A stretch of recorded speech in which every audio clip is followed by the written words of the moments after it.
Hello बच्चों। आज हम चौथी जमात की इब्तदाई उर्दू के सबक 3 परिंदों की दुनिया के बारे में पढ़ेंगे। और प्यारे बच्चों, मैं उम्मीद करता हूँ कि आप सभी बखैर आफियत होंगे।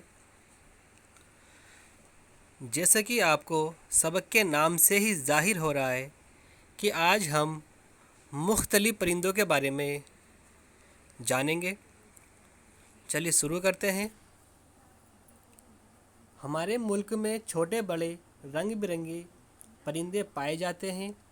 किसी की आवाज़ सुरीली है, किसी की करखत।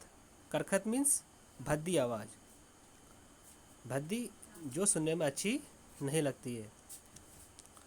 कुछ परिंदे आसमान में बहुत ऊंचाई तक उड़ सकते हैं, जैसे उकाब, चील और कबूतर वगैरह।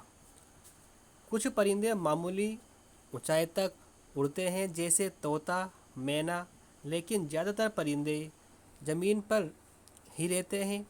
बाज परिंदे पानी में बड़े मज़े से तैरते हैं, जैसे बत्तख और मुर्गा भी। आइए अब हम हिंदुस्तान के ख़ास परिंदों के बारे में आपको बताएं। मोर हमारा कौमी परिंदा है। मोर आम तौर पर 4 फीट लंबा होता है। इसकी गर्दन लंबी और छाती का रंग गहरा और चमकीला नीला होता है। बादलों को देखकर जब मोर अपने पंख फैलाकर खुशी से नाचने लगता है तो वो मंजर देखने से ताल्लुक़ रखता है, यानी कि देखने लायक होता है। हिंदुस्तान के अलावा ये लंका और अफ्रीका में भी पाया जाता है, जो सफ़ेद रंग का भी होता है। प्यारे बच्चों, चलिए मैं आपको एक छोटी सी क्लिप दिखाता हूँ जिसमें एक मोर किस तरह से नाच रहा है।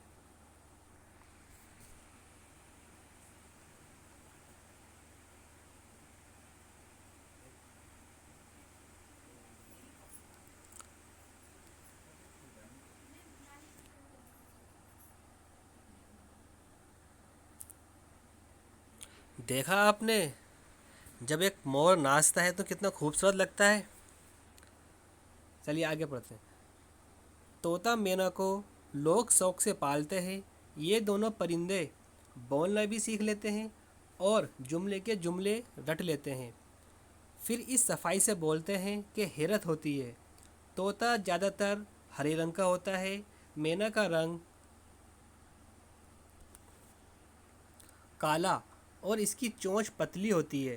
तोते के बारे में ये बात मशहूर है कि इसे चाहे कितनी ही मोहब्बत से रखो, एक बार पिंजरे से निकल जाने के बाद वो कभी लौटकर नहीं आता।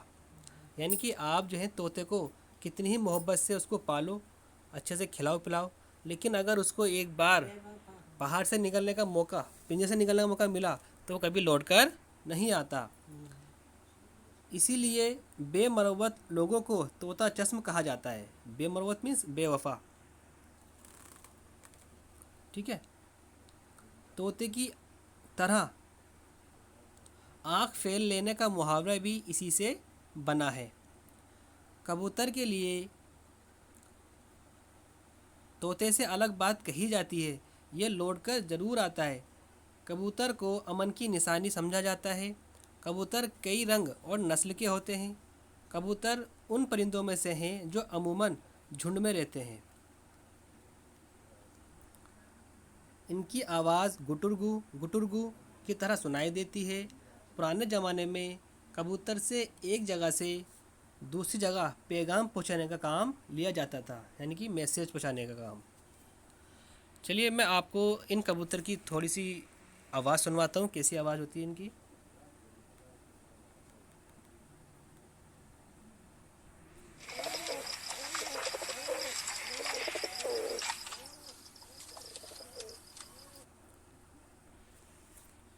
आपने ऐसी ही आवाज़ सुनी होगी। मुर्गे और मुर्गियाँ भी लोग घरों में पालते हैं।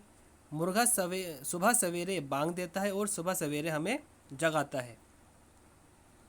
चकोर एक खूबसूरत और सुरीली आवाज़ वाला परिंदा है जो नेपाल, पंजाब और अफ़गानिस्तान के पहाड़ी जंगलों में पाया जाता है।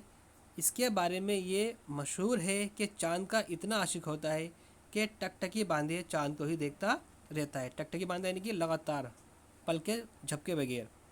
यानी जो चकोर है, चकोर एक बहुत खूबसूरत परिंदा है और इसके बारे में ये कहा जाता है कि ये चाँद का बहुत बड़ा आशिक होता है, क्योंकि ये चाँद को लगातार पल के बिना झपके ही उसको लगातार देखता रहता है।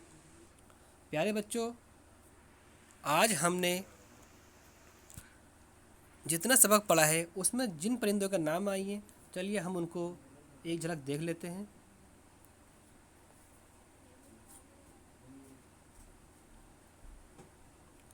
देखिए, ये फर्स्ट जो पिक्चर है ये उकाब है और ये चील। कबूतर, मोर, तोता, ये बत्तख और ये मुर्गा भी। और ये लास्ट वाला जो परिंदा है ये चकोर है। देखने में कितना खूबसूरत है ये।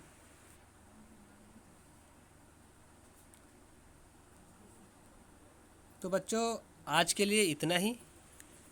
इसका आगे का जो सबक है वो हम अपनी अगली आने वाली वीडियो में पूरा करेंगे। ठीक है, मिलते हैं अगली वीडियो में।